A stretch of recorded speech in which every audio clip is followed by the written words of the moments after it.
नमस्कार.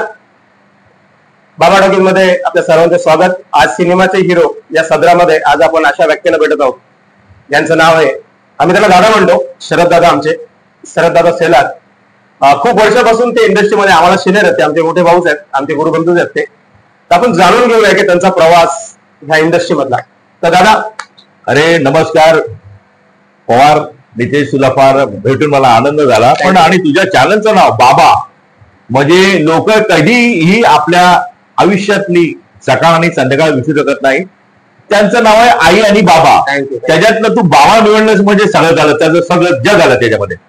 नितेश, माझा असा प्रवास आहे, मी तर बोलतो चित्रनगरी मधला जो प्रवास आहे, आणि चित्रनगरी सारखी इंडस्ट्री पुऱ्या वर्ल्ड मध्ये नाही आहे की तिथे आमच्या इंडस्ट्रीमध्ये की जो झाडू बनवणार आहे, जो चहा पाडणार आहे, त्यालाही आपुलकीने दादा म्हणलं जातं. रिस्पेक्टेबल इंडस्ट्री, आणि त्या इंडस्ट्रीतच मी लहानदा मोठा झालोय. मला 42 वर्ष झाली.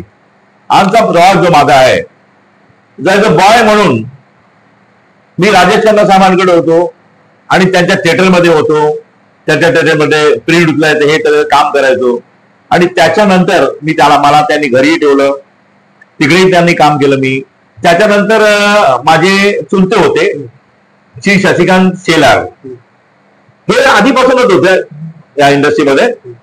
त्याच्यामुळे पण ते कसं, त्यावेळेला इंडस्ट्री हे फार कमी होती, लोक हे काय नाही करे, काम नाही करी. पण मी एक आमच्या वडिलांनी, लोक बोलतात ना की तुम्ही जर्मनीला शिकायला जा तर तू मोठा होशील, तसं माझ्या वडिलांनी मला एवढं चांगलं शिक्षण दिलं की मी 6वी नापास असताना घरातून हाकलून दिलं, म्हणजे मी जर्मनीला गेलो. आणि तो जो माझा प्रवास आहे, ब्रिटिश स्टेशनला झोपणं, चहा विकणं, काय, आणि हा जो प्रवास आहे, हा जर्मनीला गेलो, मी शिकलो. लोक जर्मनीला जात शिकायला, जर्मनीला जाऊ का, देवाच्या कृपेने प्रॅक्टिकली आई वडिलांचे आशीर्वाद घेऊन तुम्हाला या हिंदुस्थानामध्ये सगळं शिक्षण आहे. आज आमच्या चित्रनगरीत कित्येक अशी लोक आहेत, ऍक्टर म्हणा, डायरेक्टर म्हणा, प्रोड्युसर म्हणा, की जे एनी एज्युकेशन पुढे गेलेले आहेत. त्याचं कारण का, की त्यांनी जर्मनीला जाऊन शिक्षण घेतलेलं आहे. तर असा प्रवास माझा आहे. एनिवे, जाऊ द्या. आमची सुरुवात झाली तिथून. त्याच्यानंतर मी गुजराती फिल्म, माझे तुमचे मला पाठवायचे, आणि त्या काळात आम्हाला किती लाखो रुपयाची इन्कम होती. किती लाखो रुपयाची इन्कम. ती इन्कम कशी असायची की आम्हाला दिवसाला 10 रुपये भेटायचे. पण त्या 10 रुपयामध्ये आम्ही एवढे खुश असायचो की हिशोबाच्या बाहेर. असा सगळा प्रवास आहे. आता सगळं काही सांगत बसत नाही. माझ्या नवीन जे आता जे मेंबर झालेत आमच्या सिनेकॉस्ट मेकअप अँड हेअर ड्रेसर असोसिएशनच्या सगळ्या सदस्यांना माझा नमस्कार. ही विनंती आहे की संस्था काय, संस्थेचे रूल्स काय, रेग्युलेशन काय, हे फॉलोअप करा. मी माझा मोठेपणा करत नाही, पण मला असं सांगायचंय, जेव्हापासून मी या संस्थेचा अध्यक्ष झालोय त्यापासून मला असं वाटत नाही की कोण माझ्या अगेन्स्ट बोलत असेल. हा, बोलत असतील ते काही डिफॉल्टर असतील, का आमचे मेंबरच नसतील, हे बोलत राहतात. म्हणजे बाहेरच्या लोकांना काय काही ना काही संधी पाहिजे असताना मी जर त्या स्तरावर पोचलो नाही तर काही एक सिस्टम आहे की मी त्याची बदनामी करायची. ही रूलच आहे, मला शिकलेलं आहे. आणि माननीय बाळासाहेब ठाकरे हे माझे सद्गुरू नाही, गुरु म्हणजे त्यांच्याकडे आम्हाला एवढं शिक्षण भेटलं की संयम कसं पाळायचं, कुठल्या वेळेला काय बोलायचं, कुठल्या वेळेला काय नाही बोलायचं, हे त्यांचं हे मोठं शिक्षण आहे. आणि हा माझा पब्लिक रिलेशन जे झालाय, सो माननीय श्री बाळासाहेब ठाकरे यांच्यामुळे झालेला आहे. मी मरेपर्यंत विसरू शकत नाही. आणि त्यांचा जो स्वभाव आणि त्यांचे आम्हाला हे ते म्हणजे भरपूरच आहे. त्यांनी आम्हाला अभिमान दिलाय तो आम्ही कधी विसरू शकत नाही. आणि त्याच्यावर पाय टोकून आज पण चालू आहे, आणि आम्ही बऱ्यापर्यंत तेच करू की माननीय बाळासाहेब ठाकरे यांचे अनुयायी राहील. आम्हाला काही पक्षाची हे नाही, पण आम्ही त्यांची वाट कधीही सोडणार नाही. ह्या इंडस्ट्रीमध्ये दादा कोणी आपलं परिवार तुमचा, कोणी फॅमिलीचा, असं कोणी माझे चुलते होते, सरळ होते, शशिकांत सेलार. त्या डिपार्टमेंट म्हणून तुम्ही ऍक्च्युअली एंटर झाला. मी एंटर झालो म्हणजे कसं काय, मी एंटर झालो ह्या इंडस्ट्रीमध्ये स्पॉट बॉय म्हणून पहिला. नंतर मुकेश भट साहेबांकडे प्रोडक्शनचं पण काम केलं, बऱ्याचशा गोष्टी. म्हणजे नंतर हळूहळू मग माझ्या चुलत्याला माहित पडलं की हा आता इंडस्ट्रीमध्ये आलेला आहे, तर त्याला आपल्याकडे बोलावं. मग त्यांनी मला बोलवलं, इंडस्ट्रीमध्ये मला कामाला लावलं. म्हणजे काम म्हणजे कुठे रेझिम दिले, तेव्हा युनियन वगैरे केवढं काय नव्हतं. मग माननीय अण्णा कांबळे म्हणून ड्रेसमॅन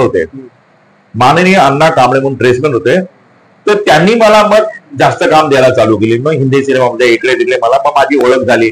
मग मी शशिकांत सेलार माझे चुलते, त्यांच्यामुळे बऱ्याचशा ठिकाणी काम सुरू केलं. निर्माता करते ऍक्च्युअली दादा खूप म्हणजे मराठीतली सगळ्यात दिग्गज चित्रपट केलेला दादा निर्माते म्हणून निर्माते म्हणून मला जी तुमचा तो प्रवास एक मला जी थाप लागली, एक राम गोपाल वर्मा साहेबांची एक सत्या नावाची फिल्म आलेली, ती तेलुगूमध्ये बनवली. जेडी चक्रवर्ती हिरो होते, सत्यामध्ये पण होते आणि तेलुगूमध्ये पण होते. ते प्रॉब्लेम मध्ये होते आणि बराचसा त्यांचा काळ एकदम वाईट होता आणि ती दुर्गा पिक्चर आम्हाला रिलीज करायची हिंदीमध्ये. त्यावेळेचा प्रवास, त्यावेळेच्या जे रामगोपाल साहेबांची आमची काही मिसअंडरस्टँडिंग, भांडणं वगैरे सगळी झाली, पण ती फिल्म मी त्यांना कम्प्लीट करून रिलीज करायपर्यंत मी दिली. त्याच्यामध्ये मी प्रोड्युसर म्हणून माझं नाव आलं. हा माझा पहिला. त्यात मला अभ्यास आला. त्याच्यानंतर मी मिस्टर नागेश भोसले हे मला भेटले. त्यांनी मला अडगुळे मळगुळे फिल्म बनवली. मराठी ती चांगली बनली, हिट झाली, पैसे भेटले मला, असं नाही. आणि नंतर मी हरहर महादेव बनवले. अशा बऱ्याच फिल्म बनवल्या. तर एकूण 7-8 फिल्म झाल्या तुमच्या? माझ्या 7 फिल्म झाल्या. आणि सगळ्यात मोठा अभ्यास मराठी सिनेमाचा मला भेटला तो भिकारीमध्ये. असं काही नाही, मला दुःख नाही वाटलं त्याचं, कारण मी या इंडस्ट्रीतच मोठा झालो ना. तर मला वाटत नाही की माझ्यापेक्षा अजून महागडी कोण मराठी पिक्चर सिनेमा बनवू शकतो. काय होता बजेट? 8.5 करोड रुपयाची बजेटवर फिल्म मेकिंग होत्या. मला सांगायचं नाहीये, ऑन रेकॉर्ड आहे सगळीकडे. आणि त्याच्यामध्ये मी 5 करोड रुपये लॉस झालो टेबलवरती. पण त्याच्यामध्ये माझे बरेचसे मित्र आहेत, त्यांचा पण माझा सहभाग आहे. त्यांनी मला सपोर्ट केला. तुम्ही सर काय नाही, इंडस्ट्री होत राहते, कमी जास्त त्यात काय नाही, आर्टिस्ट कधी चालतात कधी नाही, हे आम्ही बघितलंय. तर मी तुटलो नाही. पण माझ्या सगळ्या मराठी बांधवांना माझी विनंती आहे की प्लीज मेहरबानी करून कर्ज काढून मराठी सिनेमा बनवू नका. निर्मात्याची विनंती, निर्मात्याला सांगतो. कारण का कसं असतं की हा जो धास आणि भास आहे ना, तुम्ही भास घ्या, धास घेऊ नका. कारण कर्जबाजारी होऊन कोणीही मराठी सिनेमा बनवू नका अशी माझी विनंती निर्मात्यांना. हा तुम्हाला शौक आहे, आवड आहे, 100% बघा. पण मराठी सिनेमाला अजून किती प्रेक्षक बघायला येतात की नाही हे तुम्हाला माहिती आहे का? आजकाल तर आपण पहिले मेळ्यामध्ये पण लावायचो, जे आपल्या मेळ्यावर काय बोलतात, जत्रा म्हणतात त्याला, जत्रामध्ये तंबूमध्ये. आता आपण बंद झालेले आहेत समजा ना. आणि आपल्या जे थिएटरला टायमिंग भेटत नाही मराठी सिनेमाला. तर माझी विनंती आहे, मराठी सिनेमा बनवा, पण असा बनवा की लोक 100% जसं ह्यांनी बनवलं आपल्या सैराट, नागरा मंजुळे भाऊंनी बनवलं पिक्चर, ते लोक बघायला गेली. त्याचं कारण काय माहितीये का? त्याचं मोठं कारण हे आहे, जर नागरा मंजुळे भाऊ स्वतः एकटे असते ना तर आता ह्या स्टेजला पोहोचले असते. कारण त्याच्यामध्ये भरत गोगोळे साहेबांचं पण भय आहे, मानधन आहे. आणि झी टीव्ही ही त्याची इनहाऊस प्रोजेक्ट होती, पण त्यांनी पब्लिसिटी केली, मोठ्या प्रमाणात हे केलं, त्याच्यामुळे ते रिटर्न आलं. नाहीतर जर नसेल तर काही होऊ शकलं असतं. हा सैराट पण माहित नाही लोकांपर्यंत पोहोचला असं की नाही पोहोचला. मला असा एक प्रश्न विचारायचा तुम्हाला की 7 चित्रपट, तुमचा 7वा होता ना आपला, 6 चित्रपट यशस्वी झाल्यानंतर 7वा चित्रपट म्हणजे जे पण कोलमंडा असं बोलू शकत नाही, पण तुम्ही ताकद नाही हरलं, त्याच्यामुळे तो शब्द आम्ही वापरू शकत नाही बाबा डोकेच्या वाड्यांसमोर की अजूनही जिद्द दादांमध्ये. सहर नागरी पिक्चर होती, पण तुम्हाला असं जसं तुम्ही खंत व्यक्त केला की बाबा शिक ऑडियन्स पोहोचत नाही, थिएटर मिळत नाही, तुम्हाला असं काय वाटतं ना? तुम्ही फार सिनियर आहात, कारण का मी तुमच्यासोबत इंडस्ट्रीमध्ये आलो, 40-42 वर्षांचा दादाला अनुभव आहे. तर तुम्हाला असं काय वाटतं की काय चेंज असावा? चॅनल जो आहे ना, एनी चॅनल, तो मराठी सिनेमाचे चित्र आपले जे निर्माता असतात त्यांचे कान, नाक, डोळे सगळं लिहून घेतो. बरोबर. पण त्या माणसाच्या हातात काही पडत नाही. काय पडतं? फक्त निर्माता म्हणून नाव पडतं, बाकी काही पडत नाही. आणि त्याच्यात पिक्चर बनवणे फार इझी जॉब आहे, पण पिक्चर रिलीज करणे हा फार अवघड जॉब आहे. माझी हिस्ट्री आहे, अजूनपर्यंत मी जेवढे सिनेमा बनवले ते मी स्वतः रिलीज केले, त्याचा फायदाही झाला. तर असं काहीतरी असेल तर बरोबर मेकिंग करून बनवते. आज बघा ना, तुम्ही चर्चा करा, सगळ्या लॅब मध्ये 5-5.5 प्रिंट पडलेलं आहे का? तर रिलीज नाही करू शकत, पैसे नाही, फक्त मेकिंग केली. मी मेकिंग केली म्हणजे मी मोठा झालो. तसं नाहीये. पिक्चर रिलीज करणं हे महत्वाचं काम. पिक्चर बनवणं is a very easy job. हे सगळ्या मराठी बांधवांना माझी विनंती आहे.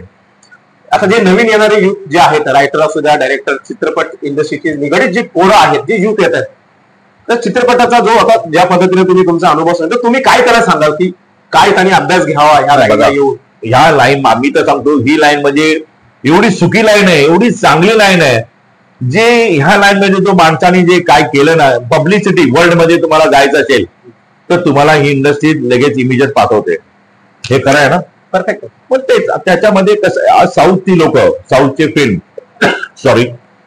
फिल्म लोक का बघतायत आज बॉलिवूडचे फिल्म बघत नाही लोक, पण टॉलिवूड आणि पूर भयंकर करतात. त्याचं कारण काय की त्यांचा काहीतरी सब्जेक्ट असतो, त्या सब्जेक्टला ते लोक फॉलो करतात आणि प्रेझेंट करतात.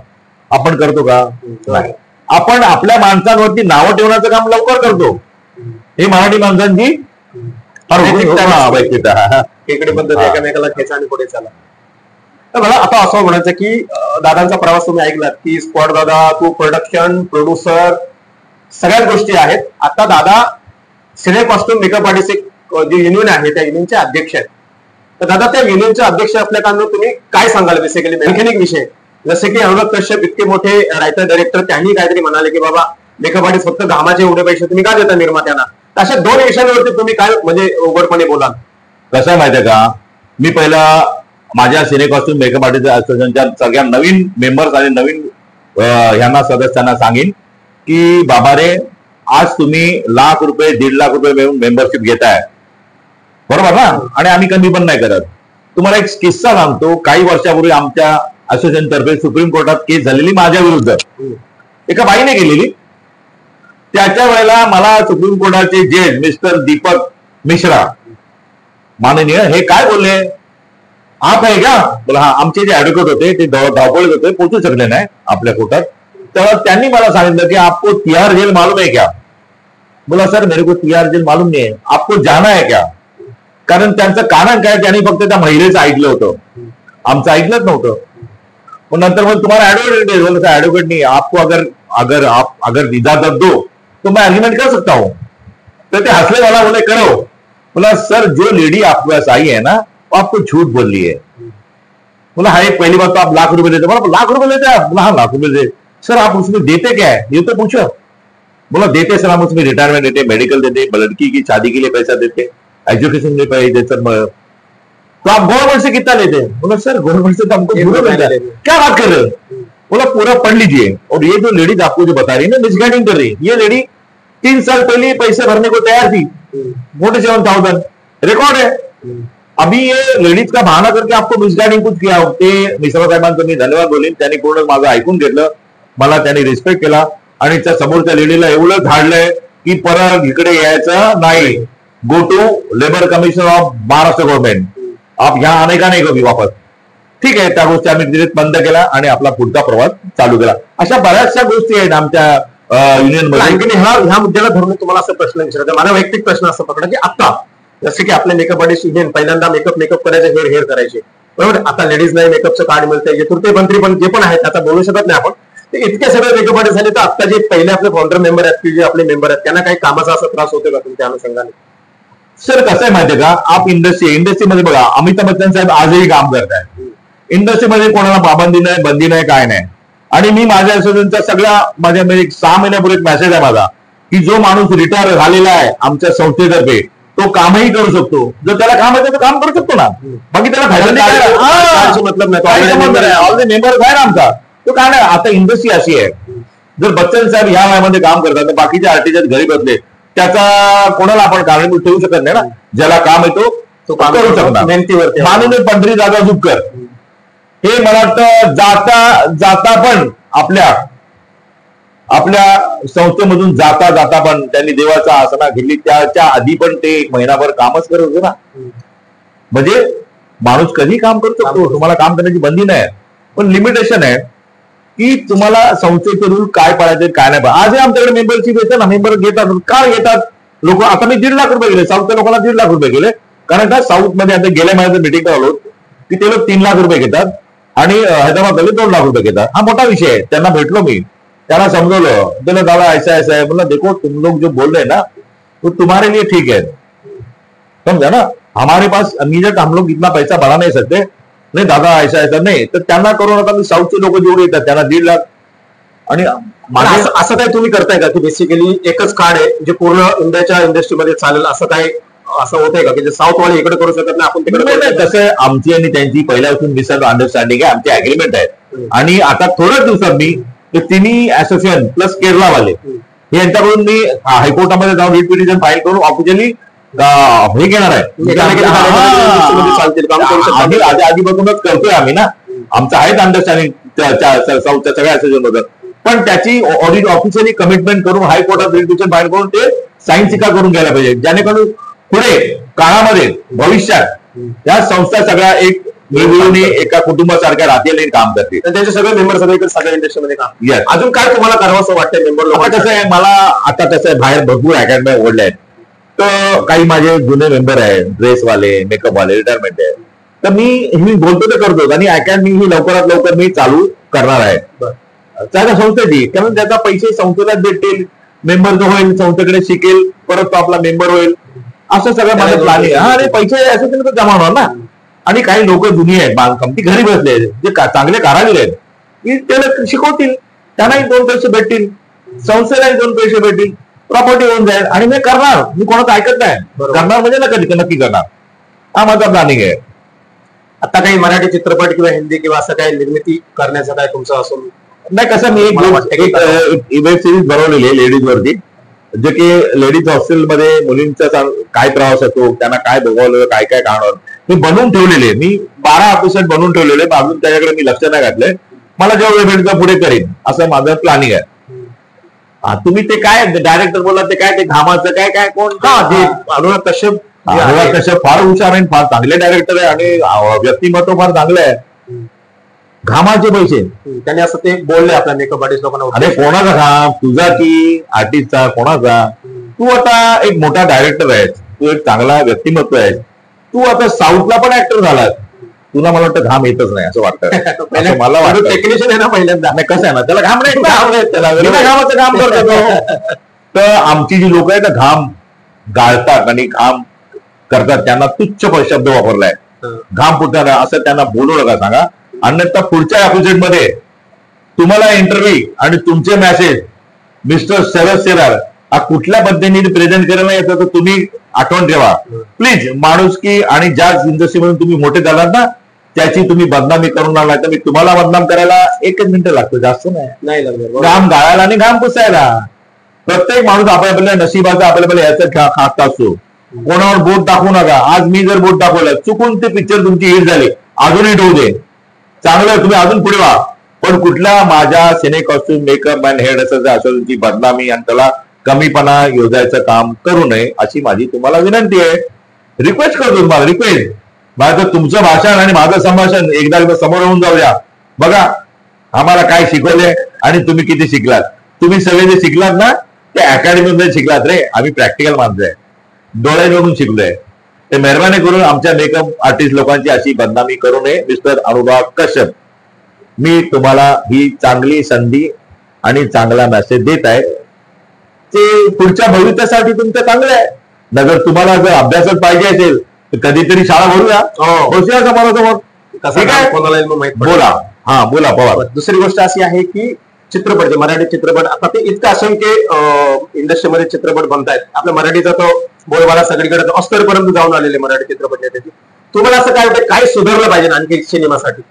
सुधारलं पाहिजे तर भरपूर काही सुधारणा झाली पाहिजे, होईल. कारण का मराठी निर्मात्याला इक्विपमेंट सगळं हे भारी भारी तू घेऊ शकत नाही बिचारा. पण मी एक माझा फार मोठा एक रिस्पेक्ट आहे ज्या महिला आहेत, छाया कदम मॅडम, त्यांच्याबद्दल मला फारच अभिमान आहे. त्यांचा प्रवास मी जवळून बघितलेला आहे. तर मला आनंद आहे की तशासारख्या लेडी ऑस्कर पर्यंत पोहोचल्या. याचा मी एक मेसेज देतो सगळ्यांना, नवीन जुने जाणते कलाकार आणि आता नवीन येणारे पण, बघा त्या महिलांकडे बघा, तुम्ही त्या कलाकाराकडे बघा, त्या कलाकाराची व्यथा बघा, त्यांनी केलेला प्रवास आणि त्यांनी केलेला मेहनत ही बघा, अशी माझी सगळ्या नवीन सारख्यांना विनंती आहे. त्याचा मी अभिनंदन करतो. धन्यवाद. पवार सांगा तुम्ही अजून. बस थँक्यू सर, तुम्ही तुमचा टाइम दिला. बाबा डोकेचे होते ना तुमचे. अरे तुझं नावच आहे बाबा, आईलाच बोलायचं आहे. धन्यवाद पवार. थँक्यू.